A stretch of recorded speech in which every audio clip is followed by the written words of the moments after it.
Kobzar approached, studying the flickering green line on the screen. Mark it and maintain course. Likely a civilian ship. We're too deep to be detected? Alexei hesitated. Yes, Comrade Captain. But the faint blip lingered longer than it should have, then vanished. That night, the temperature dropped further. Condensation froze along the bulkheads, creating thin white veins across the steel. In his small cabin, Kobzar wrote in his logbook, careful, measured handwriting. 0340 hours. Reactor functioning nominally. Crew morale stable. Strange interference on radio frequencies persists. He paused, tapping the pen against the paper. Uneasy feeling among officers. Likely exhaustion. Will maintain schedule. He closed the log and stared at the small porthole beside his bunk. Outside, only blackness pressed against the glass. An ancient, silent void. He knew that if the pressure hull failed, death would come faster than thought. No fire, no explosion, just instant implosion. Steel folding like paper, lungs collapsing, the sea reclaiming what it had been denied. Every submariner knew this truth, but learned never to dwell on it. On the 7th day, the crew prepared to test launch a practice torpedo. The weapon bay hummed with mechanical rhythm as sailors checked systems. Then, without warning, the lights flickered. Alarms blared. The sub jolted violently to port. Tools clattered to the floor as men shouted orders. "Reactor fluctuation," someone yelled. "Depth increasing rapidly, 400 meters and falling." Kobzar grabbed the periscope rail. "Engage emergency ballast." Reverse propellers. But the gauges continued to spin, depth rising faster. The ocean pressed harder, its weight becoming unbearable. Somewhere aft, a valve burst with a scream of escaping steam. Then, just as suddenly, the motion stabilized. The submarine leveled off at 500 meters. The alarms fell silent, replaced by the crew's heavy breathing. "Status?" Kobzar demanded. "Ballast restored." "Reactor stable. We're holding steady." The captain exhaled slowly, his knuckles white around the rail. "Log it as a systems malfunction. We continue patrol." The men obeyed, but their faces were pale. No one spoke for the rest of the shift. In the days that followed, tension became a constant shadow. Instruments glitched, and the strange radio interference returned, louder this time, pulsing like a heartbeat. Some claimed to hear faint knocking sounds in the hull when the engines powered down, as if something unseen moved outside. By the end of the second week, K-129 vanished from all Soviet communications.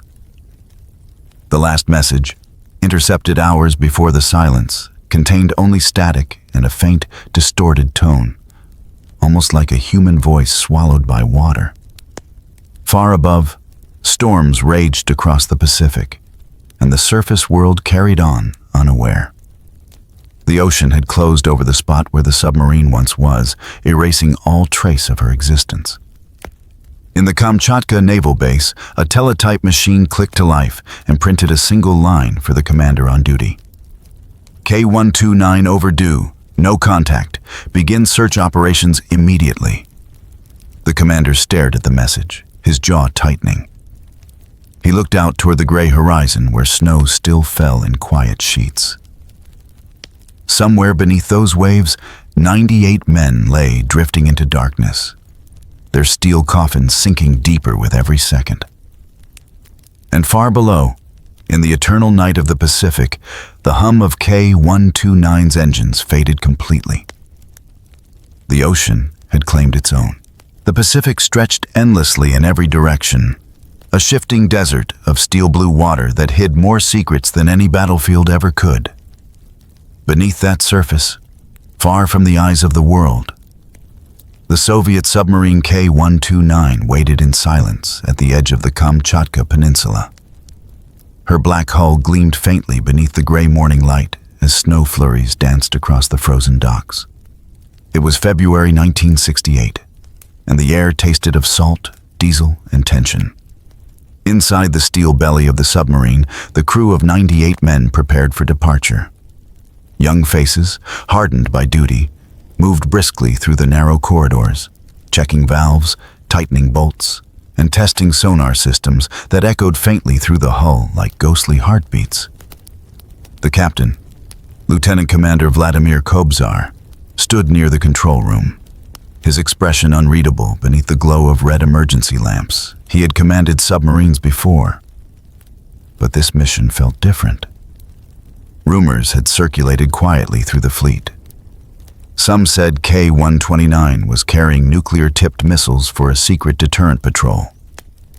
Others whispered of an untested navigation system and pressure valves that had failed during recent drills. The sailors never asked questions. They were trained not to. Orders were orders, and the motherland demanded obedience. "Comrade Captain," said Petty Officer Ivanov, his voice low but steady. "All compartments report ready. Torpedo systems locked and loaded. Reactor output at 90%. Kobzar nodded slowly. "Very good. We depart in 15 minutes. Ensure all watertight hatches are sealed." He turned toward the periscope bay where a small Orthodox icon of St. Nicholas, patron of sailors, had been taped to the bulkhead. Some of the men crossed themselves as they passed it. Others pretended not to notice. But in a place where darkness was constant and the sea could crush you without warning, even the most loyal party members felt a quiet need for something beyond steel and slogans. As the engines roared to life, vibrations shuddered through the decks. The crew braced themselves against the walls, listening to the familiar hum of turbines rising to full power. On the surface, the gray sky began to fade into mist as K-129 slipped away from the harbor, leaving only a faint wake that vanished almost instantly in the cold waves. Below, the atmosphere shifted. Once submerged, sound became a fragile, sacred thing. The air grew heavy with the scent of oil and metal, and the lights dimmed to conserve power. In those first hours, the crew settled into the rhythm of submarine life, rotating through shifts, monitoring sonar screens, brewing bitter tea on the galley stove. Conversations were brief and often whispered, carrying hints of both pride and unease. Sergeant Yuri Melnikov, the radio operator, sat hunched over his station, adjusting dials and listening to faint Morse signals crackle through the static.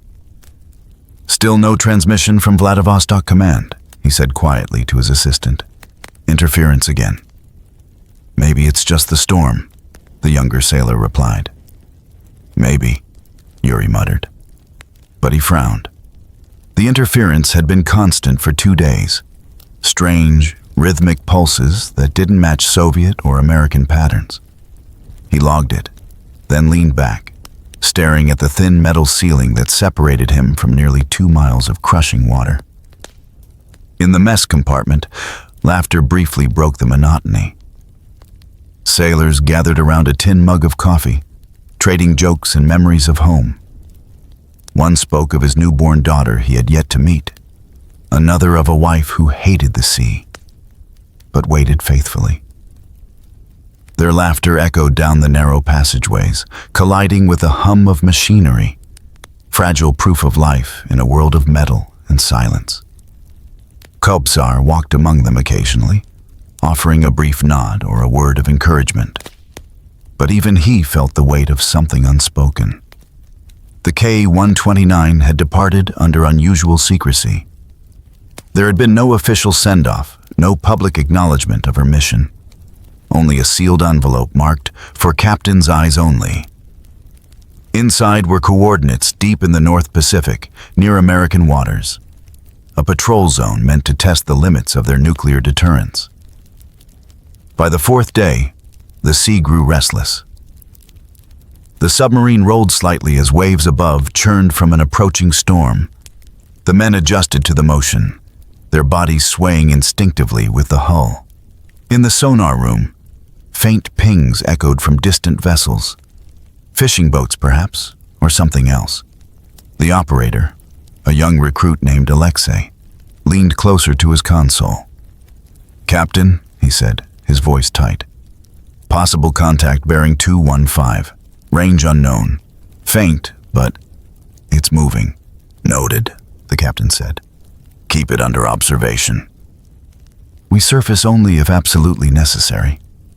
He turned away, but the conversation lingered in his mind. Every submariner lived with the understanding that death could arrive without warning.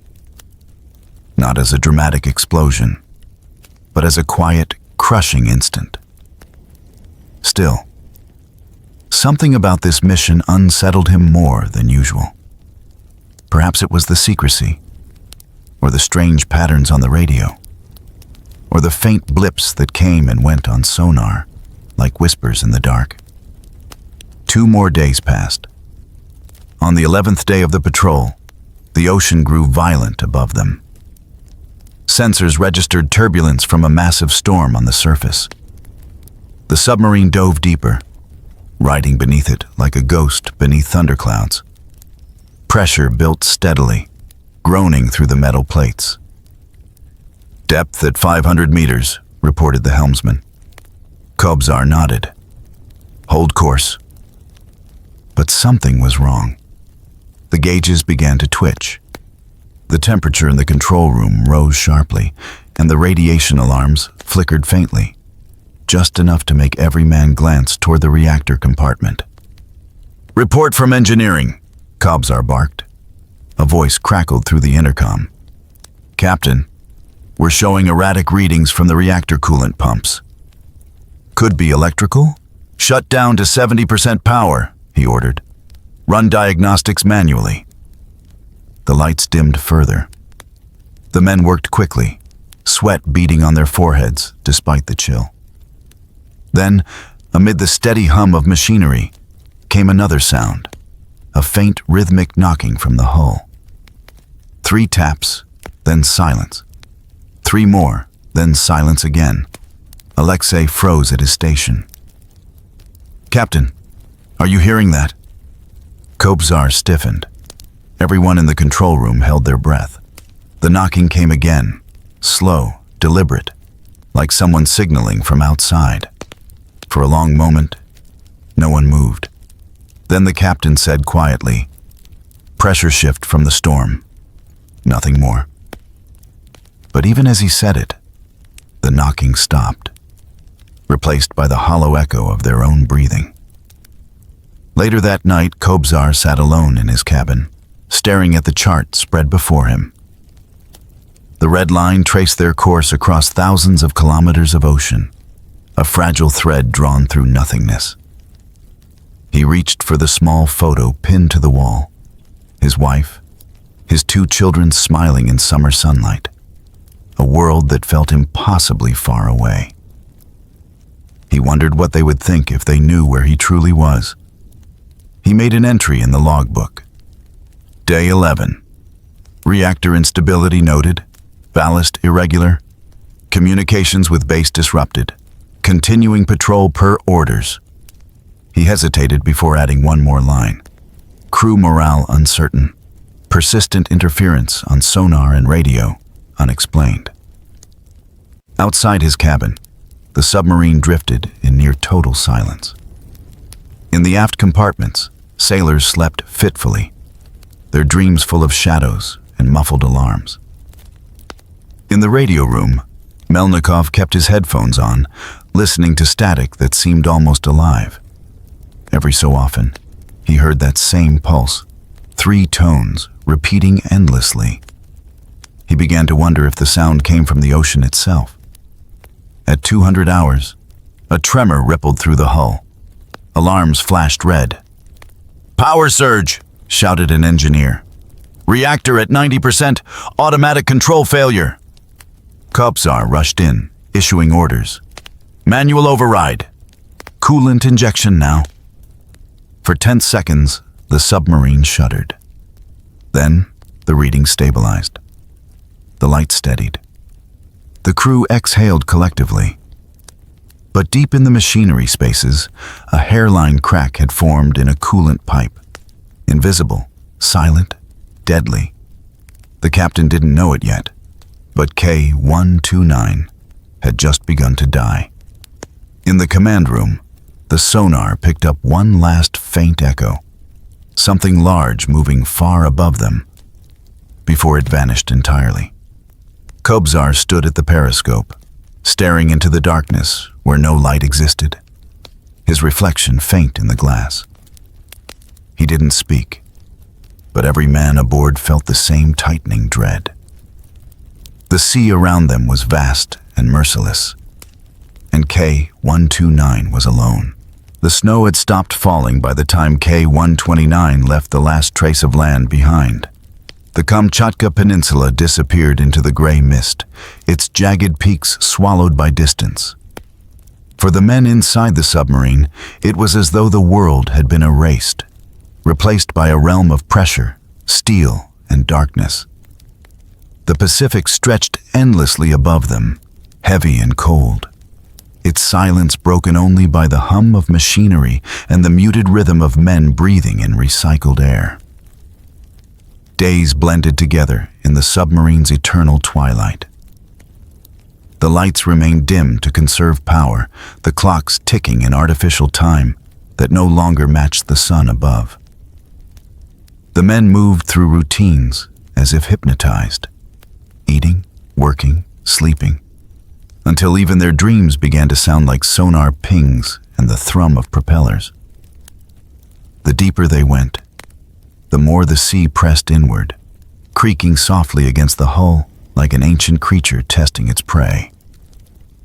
Captain Vladimir Kobzar stood in the control room, eyes fixed on the depth gauge. The red needle hovered steady at 320 meters. Around him, officers murmured status reports. Every few minutes, he adjusted his cap and checked the navigation table, tracing their course toward a patrol zone that existed on no official Soviet map. Only he and two senior officers knew their true mission: to patrol near the American coast and test the range of their ballistic missiles. It was a mission born of pride and paranoia, one that could never fail without consequence. "Course steady, Comrade Captain," said Lieutenant Morozov, glancing up from his console. "Current heading holds true." "Good," Kobzar replied. His voice was low but carried the authority of habit. "Maintain speed at 8 knots. Report any anomalies immediately." He turned to the sonar operator, young Alexei, who sat hunched over his equipment, headphones pressed tight. "Anything?" "Nothing definite, sir," Alexei said. "Just the usual thermal noise and some echoes from the ridge below." He hesitated. "Although, there's a faint pattern every few hours. Could be interference. Could be another vessel." Kobzar studied him for a moment, then nodded. "Mark it anyway." Outside, the world was absolute black. No light could reach this depth, no sound escaped. Only the faint shimmer of plankton drifted in the sub's headlamps like falling snow. The ocean floor stretched below them, a landscape of trenches and ridges sculpted over millions of years, unseen by any human eye. In that alien quiet, even small noises inside the submarine felt unnaturally loud.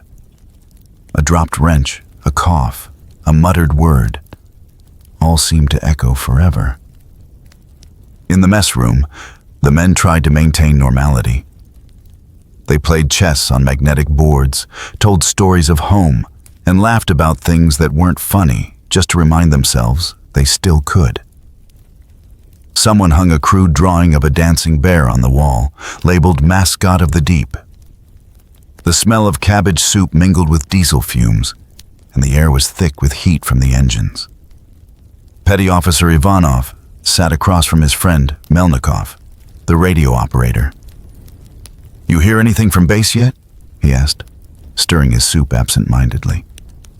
Melnikov shook his head. "Nothing but static."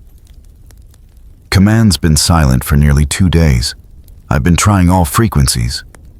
Ivanov frowned. Maybe they're just changing codes again. Maybe, Melnikov said, but his voice was tight. He leaned closer. I keep getting interference. Rhythmic pulses, almost like Morse, but not any pattern I know. And they repeat. Always the same 3 tones. Ivanov chuckled softly. Maybe the Americans are saying hello. Melnikov didn't smile. If they are, it's not friendly. The laughter from another table filled the silence that followed. A few men had started singing an old folk tune, their voices echoing through the steel corridors, oddly distorted by the confined space. But even as they sang, the submarine seemed to groan beneath them, a long, low creak that made the lights flicker. Everyone paused for a moment, glancing at the ceiling as though listening to something breathing just outside the hull. Then, as quickly as it came, the sound stopped.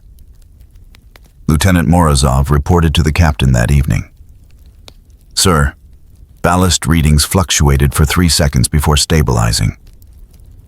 Possible pressure valve issue. Kobzar rubbed his temple. How serious? Hard to say without surfacing. It's minor now. But if the valve fails at depth, above, on the surface, a storm raged. Waves the height of houses rolled endlessly, as if the sea itself wanted to keep its secret buried. Weeks turned into months. By May 1968, Soviet search operations had officially ceased. The government released no public statement. The families were called in small groups to receive their news. Each woman was handed a sealed document bearing the Ministry of Defense stamp. The language was clinical, devoid of emotion. Your husband, son, or father, serving aboard the submarine K-129, is presumed lost with all hands during a routine training mission. Details of the incident remain classified. One mother, an elderly woman with trembling hands, whispered through tears, "They tell me nothing." Not even where his body lies, a naval officer replied softly, "Madam, the sea keeps what it takes." Back in Kamchatka, the dock stood empty. The pier that once held K-129 was now just another snow-covered stretch of concrete. The sailors who had known her avoided speaking the name aloud, as if fearing the ocean might hear and demand more. Yet far away, across that same ocean, another group had been listening. Deep beneath the surface of American intelligence networks, the U.S. Navy's Sound Surveillance System, SOSUS, had picked up something strange in early March.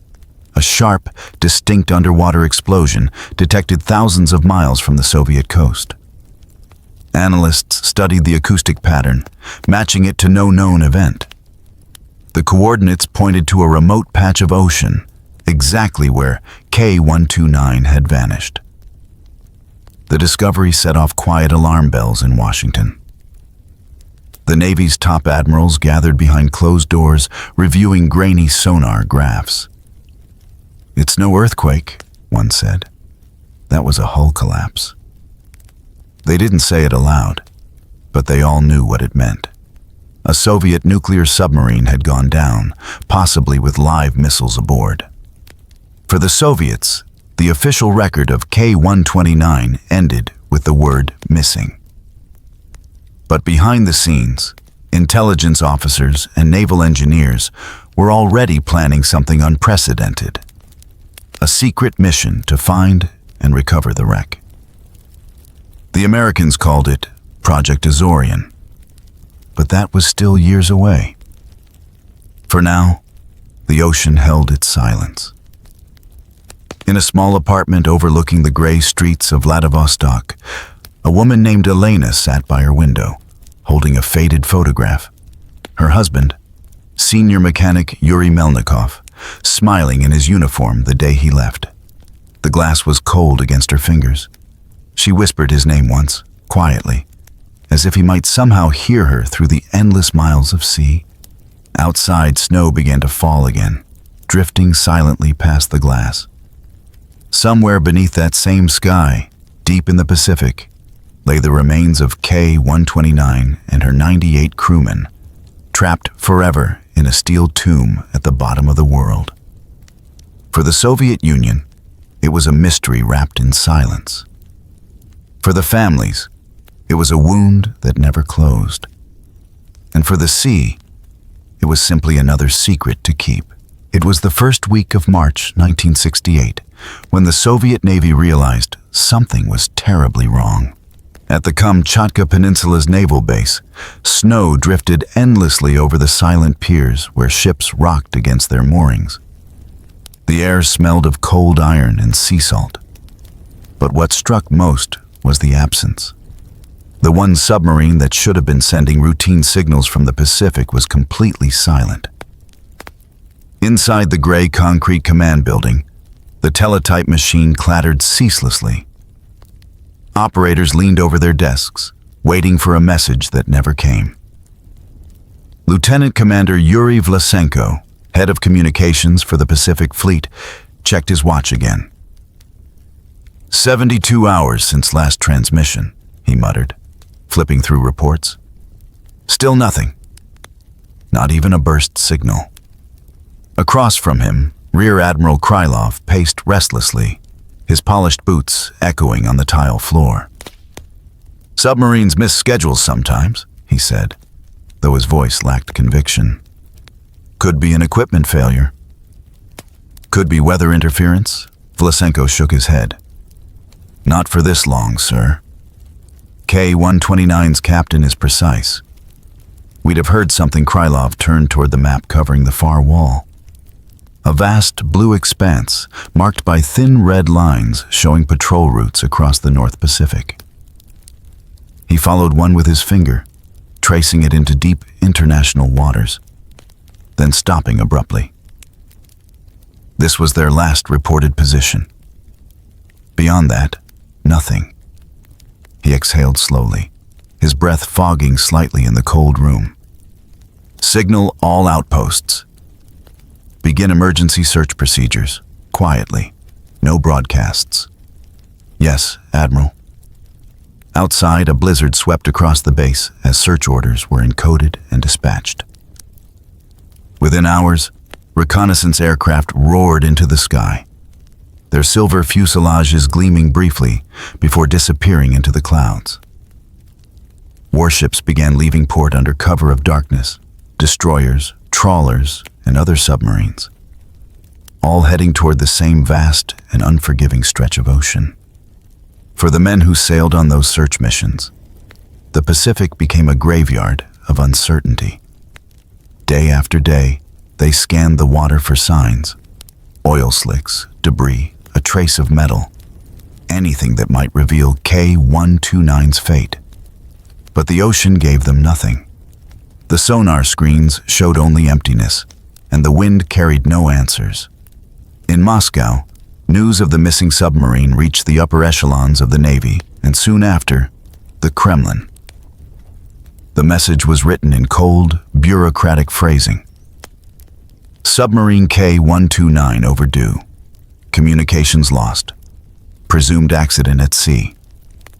It was sent through secure channels, but even in secrecy, the tremor of fear spread quickly.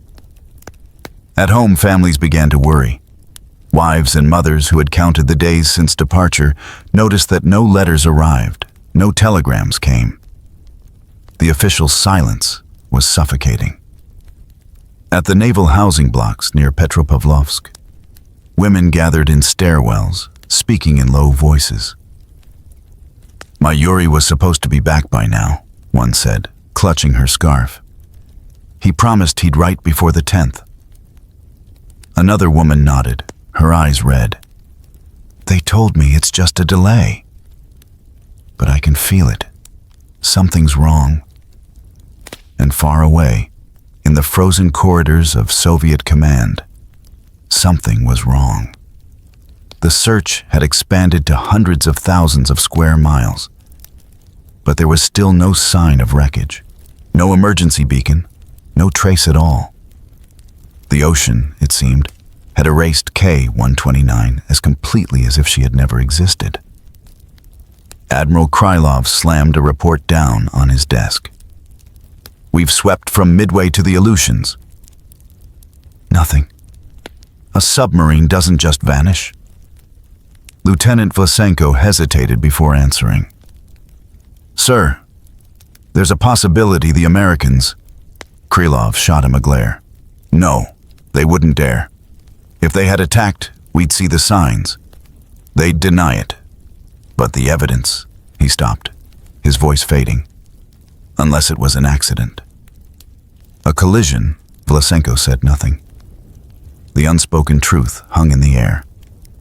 During those tense years of the Cold War, American and Soviet submarines often stalked one another through the deep, shadowing movements, testing reactions. A single miscalculation could mean disaster. But without proof, the Soviet Navy could say nothing. Meanwhile, in the depths of the Pacific, where light never reached, K-129 lay broken. Her steel hull rested at the edge of an underwater ridge over 16,000 feet down.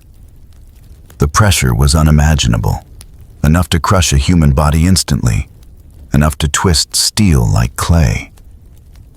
Inside the shattered compartments, silence ruled. The men who had once joked and sung were now entombed in darkness, their instruments frozen mid-motion, their final expressions hidden forever.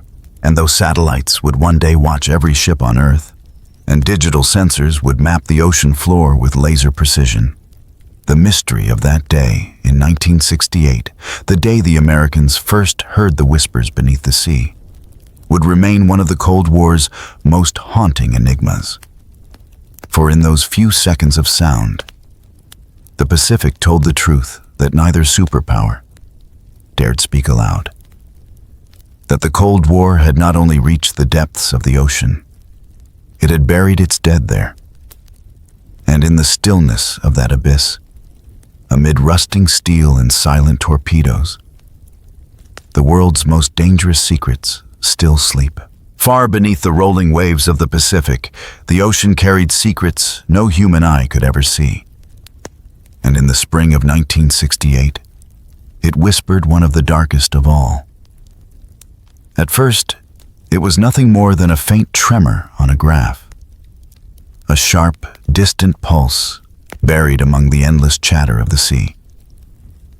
To the untrained ear, it might have been just another earthquake or the collapse of an undersea ridge. But to the technicians at the U.S. Navy's top-secret SOSUS listening network, it was something else. Something artificial. Something explosive. The signal had arrived on a quiet March morning, detected by underwater microphones spread across the Pacific, part of a vast system designed to track Soviet submarines. It came from somewhere north of Hawaii, deep in international waters. The analysts listened again, replaying the sound on reel-to-reel tapes, a deep, muffled boom, followed by a long, hollow echo. It wasn't a natural event. It was a catastrophe. Within hours, the data was sent to Washington. The analysts didn't yet know what had caused it, only that it originated from an area where, weeks earlier, a Soviet ballistic missile submarine, K-129, had been operating. The coincidence was impossible to ignore. The Americans knew the K-129 had gone silent in early March. The Soviets were still searching for it, combing thousands of square miles of ocean. Now, with the hydroacoustic evidence in hand, the U.S. had an invisible map, a clue hidden in sound. The SOSUS network was never meant for rescue. It was built for detection, surveillance, and advantage.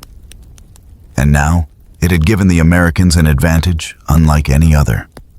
They knew where a Soviet nuclear submarine had died. Inside the Pentagon, the information set off quiet conversations behind locked doors.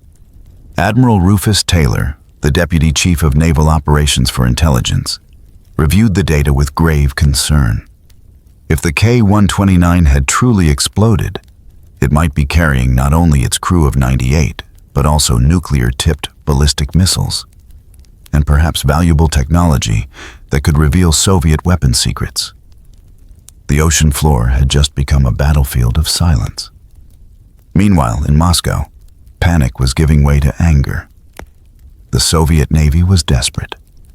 They had dispatched dozens of ships, scouring the waves near Kamchatka, convinced the submarine had suffered a navigation error or communication failure. But as weeks passed, hope turned to dread. The families of the lost sailors waited for news that never came. The official statements spoke of technical difficulties. The unofficial whispers spoke of betrayal, sabotage, or an accident too shameful to admit. But the Americans listened to something even the Soviets couldn't hear. From the secret bases in the Pacific to the Naval Intelligence Command in Washington, the hydroacoustic pattern told a haunting story. There had been not one explosion, but two. The first, small and sharp, perhaps a torpedo tube or missile hatch failing under pressure. The second, 30 seconds later, immense and final. A detonation powerful enough to split steel and crush compartments like paper. The ocean had recorded the moment of death. By late spring, the U.S. Navy had pinpointed the approximate location, a patch of seabed nearly 16,000 feet deep. And with that knowledge came a question that bordered on madness. Could they bring it back? In secret meetings, engineers from the CIA and the Navy began drafting a plan that sounded like science fiction. They would design a ship, a massive, disguised vessel, capable of reaching the ocean floor, clawing at the wreckage of the K-129, and lifting it to the surface without the Soviets ever knowing. It would take years to plan, billions to fund, and a level of secrecy rivaling the Manhattan Project. But that story would come later. For now, in 1968, the whispers beneath the sea belonged to only a handful of men, analysts, admirals, and scientists who stared at sonar graphs and listened to the voice of the ocean replaying its terrible confession. To the rest of the world, the Pacific was calm. Fishermen sailed, waves crashed against volcanic shores, and the wind carried no trace of the lives lost in the deep. But in the listening posts of the Cold War, the sea had become a witness. Its murmur told of steel twisted by pressure, of human error or mechanical fate, of a submarine that had ventured too far into darkness and paid the price. The Americans called it an acoustic anomaly. The Soviets called it a tragic accident. Neither would admit how much they knew or how much they didn't. Yet deep down, the ocean remembered everything. The hydrophones still caught faint echoes, metallic, hollow, fading over months, as if the wreck itself were groaning in the dark. Divers and oceanographers later claimed that even the currents around the site behaved strangely, swirling in slow circles, reluctant to let go of what they had claimed. Still, they pressed on. The recovered portion was brought into the ship's moon pool, sealed from view by massive doors. Inside that dripping, rusted hull lay the remains of 6 Soviet sailors. They had been entombed for 6 years, preserved by the cold darkness. The CIA made a decision that spoke to the strange humanity at the heart of espionage. They held a quiet burial at sea. As the American flag flew at half-mast, a Navy chaplain read words of respect in Russian and English. The bodies were placed in weighted caskets and lowered back into the ocean to rest beside their comrades. The ceremony was filmed, and years later, a copy was quietly given to the Russian government. When the Glomar Explorer returned to port, the operations results were classified at the highest level. What exactly was recovered remains debated to this day. Some say only fragments of the hull and a few personal effects. Others claim nuclear missiles and parts of the code machines were brought up. Whatever the truth, the CIA had done the impossible. They had built a ship to steal a submarine from the bottom of the sea, and almost no one knew it happened. But secrets, like wrecks, never stay buried forever. In 1975, journalists from the Los Angeles Times uncovered hints of a bizarre CIA deep-sea operation involving Hughes. When the story broke, the agency refused to comment, issuing the now famous line, "We can neither confirm nor deny the existence of any such operation." That phrase, Glomar response, would become part of the language of secrecy itself. Project Azorian remains one of the most ambitious covert missions in history, a tale of genius, obsession, and the haunting need to uncover what lies beneath. For years afterward, the Soviets never knew just how close the Americans had come to raising their lost submarine. And somewhere deep in the Pacific, the rest of K-129 still sleeps in silence, a ghost watched over by the shifting tides and the unblinking eye of history. The ocean keeps its secrets well. But sometimes, just sometimes, the whispers reach the surface. By the early 1970s, the Cold War had reached a strange, quiet fever.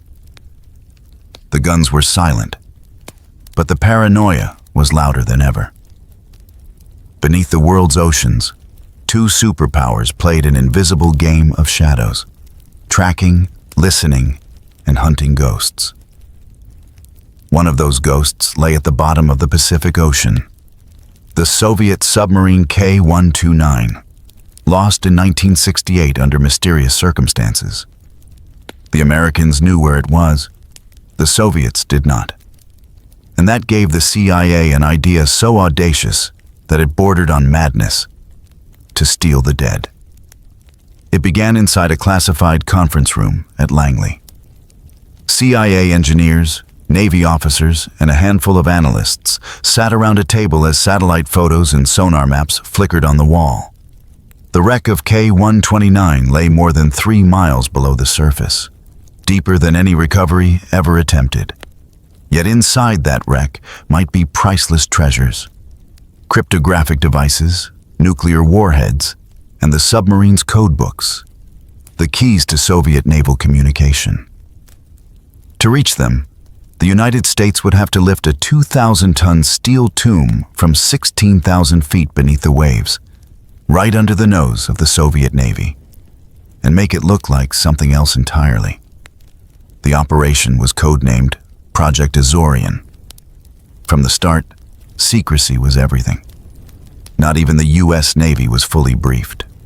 Only a select few within the CIA's Directorate of Science and Technology knew the plan in detail. The agency would need a cover story so convincing, so elaborate, that even if the Soviets saw the operation unfold, they would believe it had nothing to do with them. Enter Howard Hughes, billionaire eccentric, engineer, and recluse. His name had long been associated with strange, ambitious engineering projects. So when word leaked that his company was building a massive ship to mine manganese nodules from the ocean floor, no one thought twice. It fit perfectly with his legend of bizarre, high-risk ventures. In truth, the ship, the Hughes Glomar Explorer, was being built for the CIA. Hidden within its hull was a vast mechanical claw, a capture vehicle designed to descend miles into the dark and seize the broken remains of the Soviet submarine. The scale of the project was staggering. The Glomar Explorer stretched 618 feet, with a moon pool that opened through its center, a hidden chamber that could lift an entire section of the submarine without anyone on deck seeing what was inside. The claw itself, codenamed Clementine, was a marvel of deep-sea engineering, designed to operate under pressures that could crush steel. For 6 years, the ship took shape in secret shipyards, while CIA officers crafted false press releases and scientific justifications.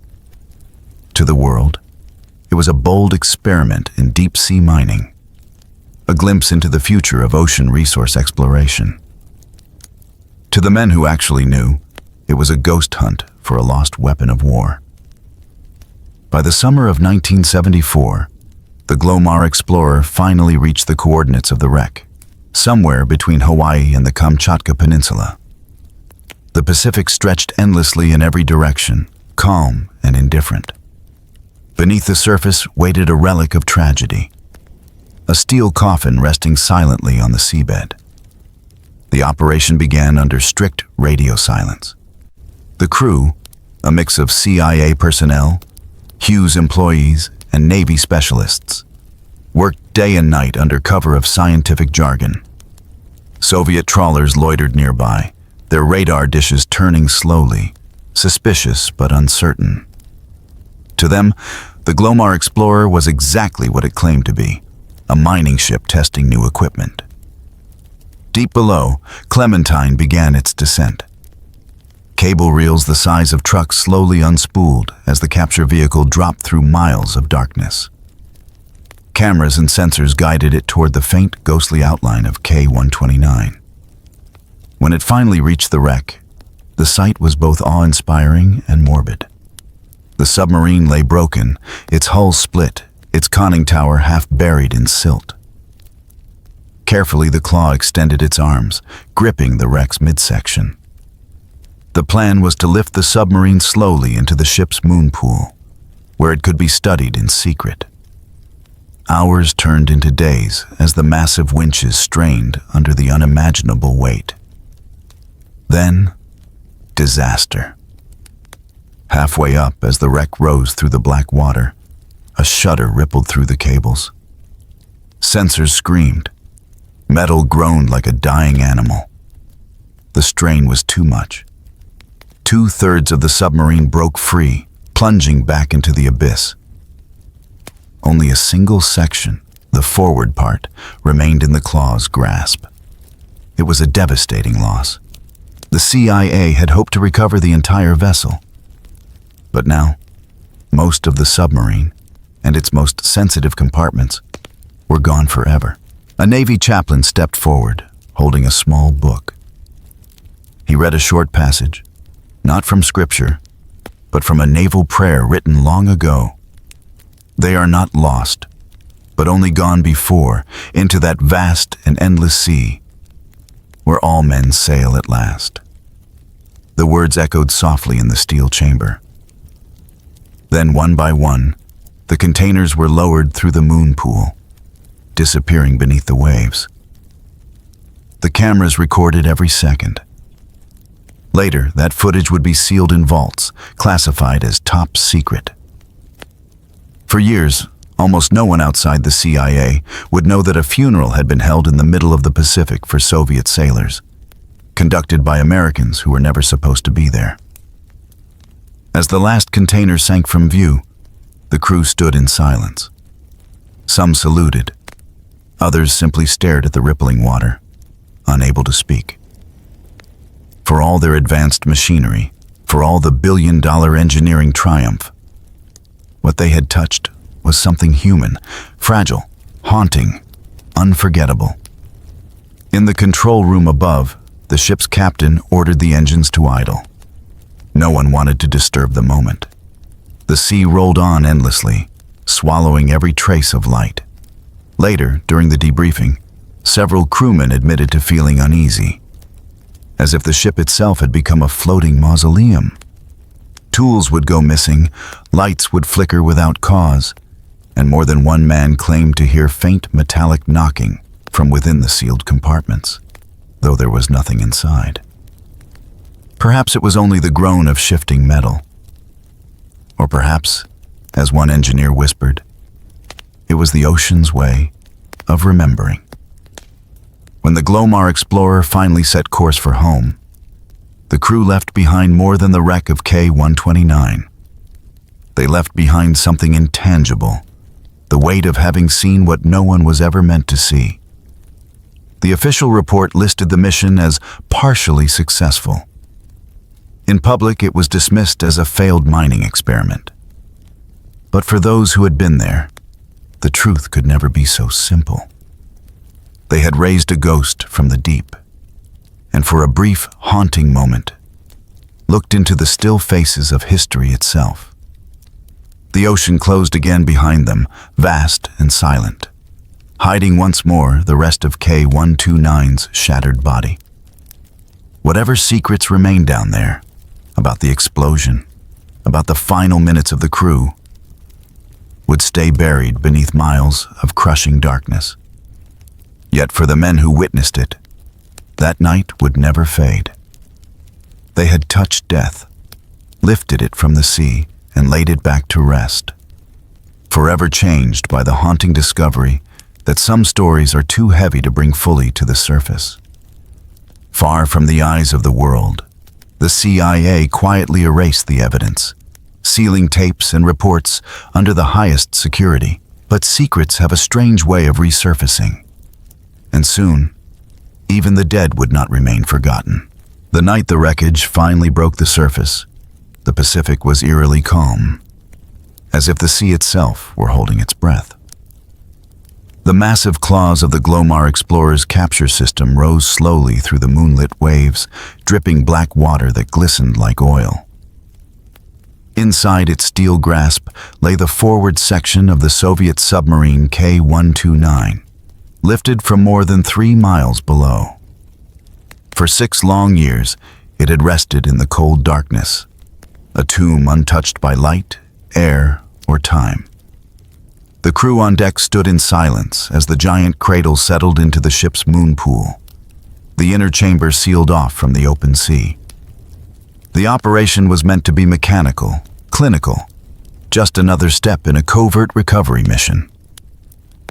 But as the steel doors closed and the waves were shut out, an almost sacred quiet filled the chamber. The men knew what lay inside was more than machinery. It was the grave of nearly 100 sailors. Inside the sealed bay, floodlights flickered to life, casting pale reflections on the twisted metal. The submarine's hull was mangled beyond recognition, its edges jagged where it had torn apart during the long fall and the partial recovery.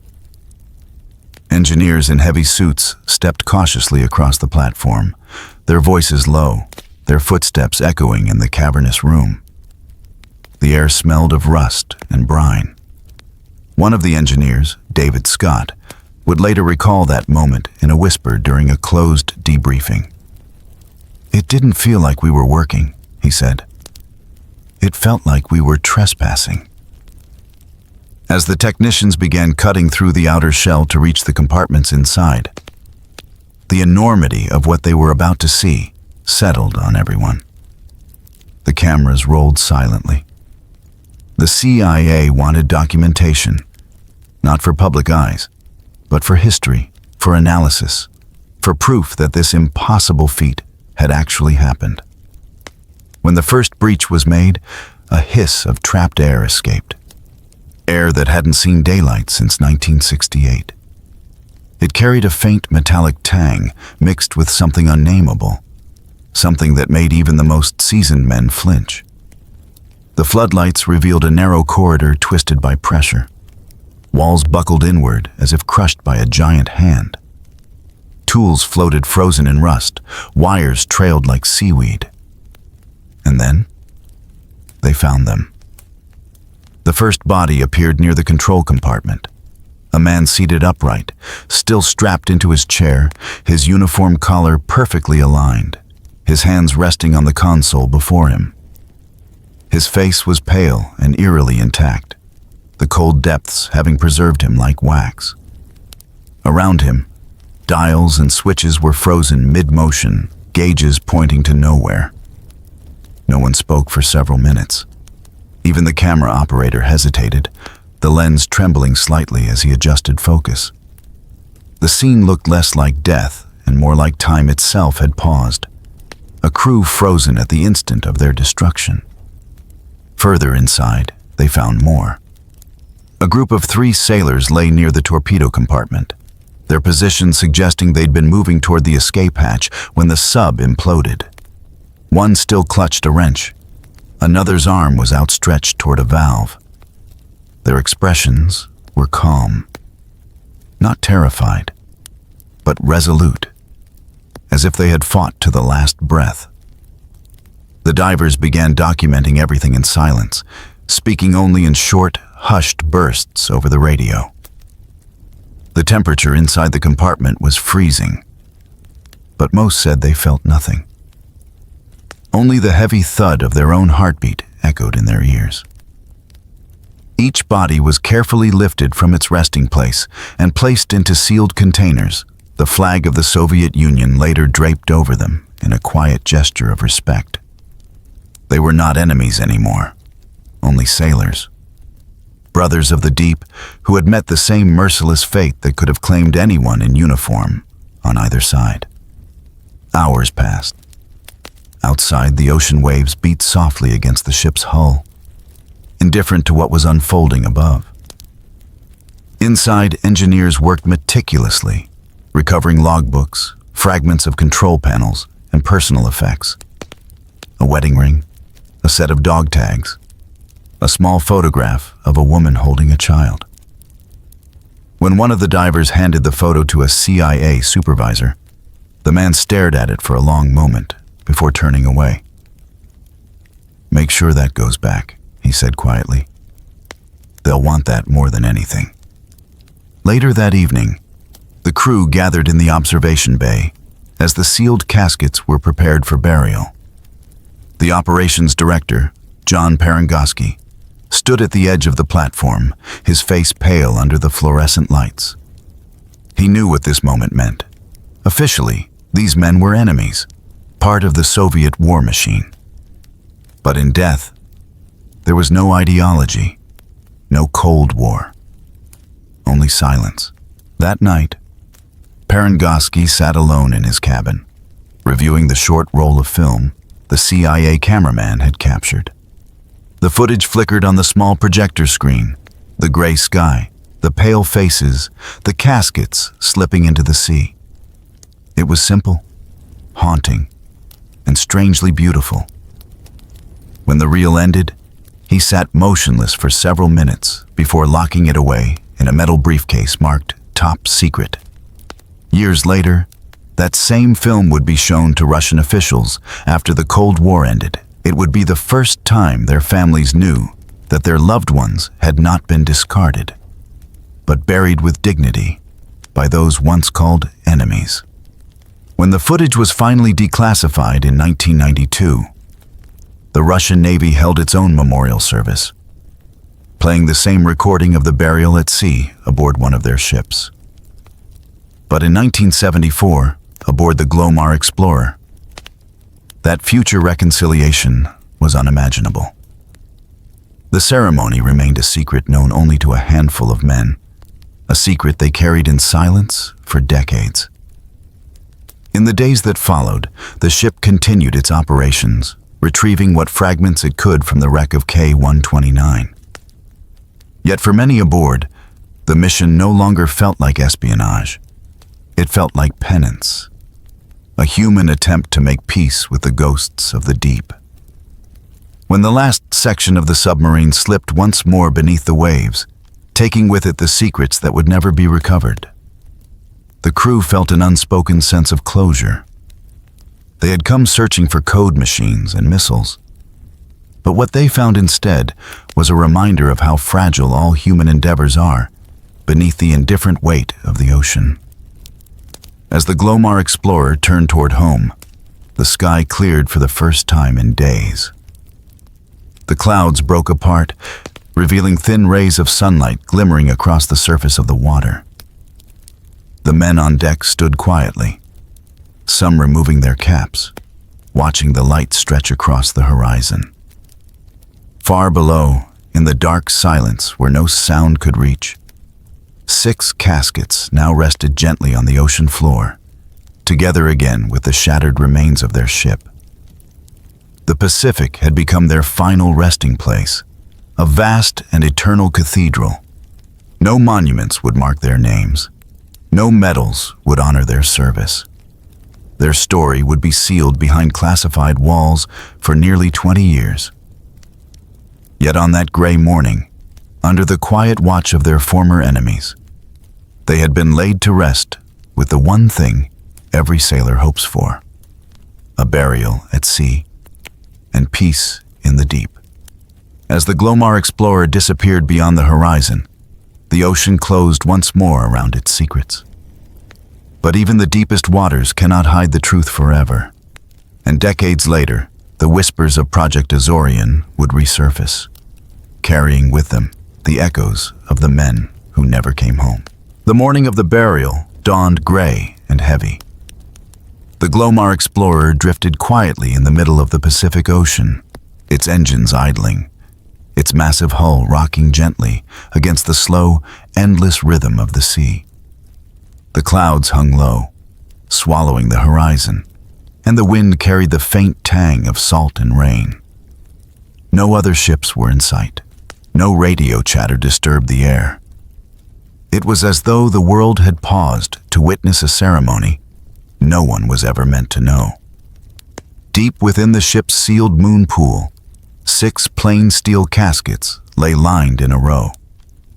Inside each were the remains of Soviet sailors recovered from the shattered forward section of K-129, men who had been entombed in darkness for 6 years, preserved by the deep cold of the ocean's grave. The CIA had debated quietly what to do with them. Some wanted the remains preserved and studied for identification. Others, including the mission's director John Perengoski, insisted they be treated with dignity. They were soldiers, he had said firmly in the meeting, like ours. They deserve a burial. The decision was made. The ceremony would be simple, brief, and entirely secret. Not a single note would appear in public records. Just before noon, the crew was ordered to gather on the upper deck. But only a small, hand-picked group of officers and CIA officials were permitted near the moon pool itself. Most of the men aboard had no idea what was about to happen. The rest only knew they were to stand in silence and follow orders. The chamber was lit with pale floodlights, reflecting off the wet steel floor. The air was thick with the scent of seawater and machine oil. The American flag hung motionless at half-mast on the stern, the fabric darkened by drizzle. Beneath it stood a Navy chaplain in a simple black coat, holding a weathered book. His face was solemn, his eyes downcast. When the first casket was brought forward, there was no sound except the steady drip of water from the ceiling. The pallbearers, engineers and divers who had helped recover the wreck, moved slowly, their boots clanging softly on the metal floor. The caskets bore no names, only a small plate with Cyrillic letters, copied from the sailors' recovered dog tags. Each casket was draped with a red cloth. Not the official Soviet flag, that would have been too risky to procure, but a plain crimson sheet, chosen in quiet respect for what it represented. No cameras were allowed at first, but eventually a single 16mm film camera was set up on a tripod, operated by a CIA officer under strict orders. The footage would be classified immediately after. The chaplain began to speak, his voice barely rising above the hum of the engines. "Today we stand not as soldiers of one nation or another," he said softly, "but as men of the sea, honoring those who served beneath its waves." His words were brief, measured, and heavy with meaning. These sailors did their duty to the end, as any of us would.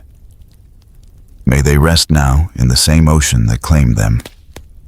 There was no applause, no salute, only silence. The men stood still, their faces unreadable, their eyes following as the first casket was lowered into the open moon pool. Beneath them, the ocean waited, black and unbroken. The casket descended slowly through the surface, the crimson cloth floating like a shadow for a brief moment before vanishing into the deep. Then came the second, and the third. Each descent was identical, deliberate, an act of quiet grace in the midst of secrecy. A low hymn played softly from a small speaker, its melody thin and echoing. It was an old naval dirge once sung for sailors lost at sea. None of the men knew its name, but all felt its weight. By the time the sixth and final casket reached the water, the rain had begun to fall harder, drumming against the deck like muffled applause. The sky and sea blended into one endless gray expanse, erasing all distinction between above and below. The chaplain closed his book. "Into the sea we commend them," he said, his voice nearly swallowed by the wind. "They go to rest where no man can disturb them. Let the ocean be their witness." When the ceremony ended, no one moved for a long time. The men simply stood, watching the last ripples fade into the water. The ship's engines hummed faintly, steady and distant, as if reluctant to disturb the moment. Finally, Parangoski gave a small nod. "Seal the deck," he ordered quietly. The moon pool doors closed, cutting off the view of the water below. The ship resumed its course, heading east toward the coast of California. No one spoke during the meal that followed. The usual chatter of the mess hall was replaced by a subdued quiet.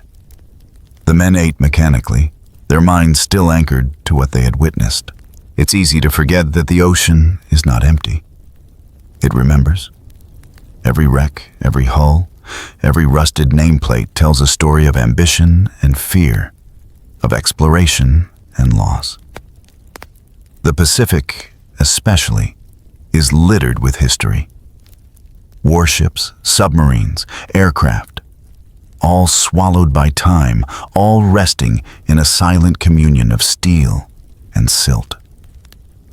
As modern submersibles now descend to photograph those wrecks, light flickers across instruments that haven't been touched since the 20th century. The dials, the switches, the insignias, they remain where human hands once worked feverishly, until water claimed everything.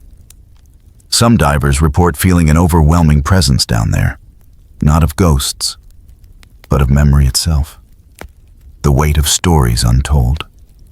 Today, K129's resting place is officially marked only by coordinates. No monuments, no wreaths, just an expanse of dark water stretching to the horizon. The Soviet Union is gone. The men who led the missions, on both sides, are gone. But somewhere in the depths, the submarine still lies, cradled by the same cold current that once carried its final signals into the void. When historians write about the Cold War, they often speak of missiles, spies, and brinkmanship. But the ocean tells a quieter story, of shared vulnerability, of courage buried under secrecy, of the haunting realization that even enemies can honor each other when the noise fades. The last line of the declassified document reads almost like poetry. The sea keeps its own counsel. It swallows our ambitions, our fears, our mistakes, and gives back only echoes. And perhaps that's what the Pacific has been doing all along. Beneath the surface, far from the noise of nations, the ocean remains both tomb and witness, a silent observer of human triumphs and tragedies. When the waves roll endlessly across the gray horizon, they carry with them the voices of those who once defied the depths. Their echoes rise and fall with each tide, whispering a truth that outlasts politics and war. In the end, the ocean remembers everything. For decades, the Pacific kept its silence. Beneath its endless gray surface, miles below the waves, lay a secret so heavy that even time seemed reluctant to disturb it. The Cold War had ended. Empires had fallen. But the ocean, vast, indifferent, eternal, still guarded the memory of the men entombed within steel and salt. When the classified files were finally declassified, they came quietly. No headlines, no press conferences, just a quiet upload buried in government archives. A few historians and naval analysts noticed, their curiosity piqued by the bland title. Project Azorian, Recovery Operations Report. What they found inside was the story of K-129, the Soviet ballistic missile submarine lost in 1968, and the Americans' daring attempt to raise it from the abyss. At first glance, the pages read like a mission log. Coordinates, tonnage, engineering diagrams, code names. But hidden between the lines was something more haunting. A chronicle of obsession, fear, and respect between two rival nations united, unknowingly, by tragedy. The files revealed how it began. An explosion, faint but distinct, captured by America's secret network of underwater listening devices, the hydroacoustic sensors designed to detect nuclear tests. The sound was unlike anything else. Analysts traced it to a region northwest of Hawaii, deep in the Pacific. When Soviet communication channels went dark, the CIA and the Navy put the pieces together. K-129 was missing. Officially, the United States said nothing. Unofficially, they launched one of the most audacious recovery missions in history. Using billionaire Howard Hughes as cover, they built the Glomar Explorer, a massive ship equipped with a hidden mechanical claw designed to reach 3 miles down and lift an entire submarine off the ocean floor. For years, this story was myth. But the declassified files confirmed what many had suspected. The Americans succeeded, at least partially. They raised a section of the sub, and with it, the remains of Soviet sailors who had died silently in service to a nation that would never know their fate. The recovered footage, now decades old, was grainy but chilling. Divers described the site with restrained words: preserved, undisturbed, motionless. But the implication was overwhelming. Inside the compartment, the sailors were still seated at their stations, their faces calm, as if caught mid-duty. The deep cold had kept them untouched by time.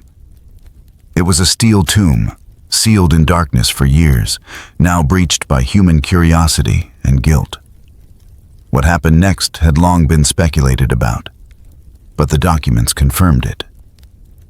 The U.S. Navy arranged a secret burial at sea. A gray Pacific dawn. A few CIA officials, a priest, a folded Soviet flag. The men who had been enemies in life were honored in death.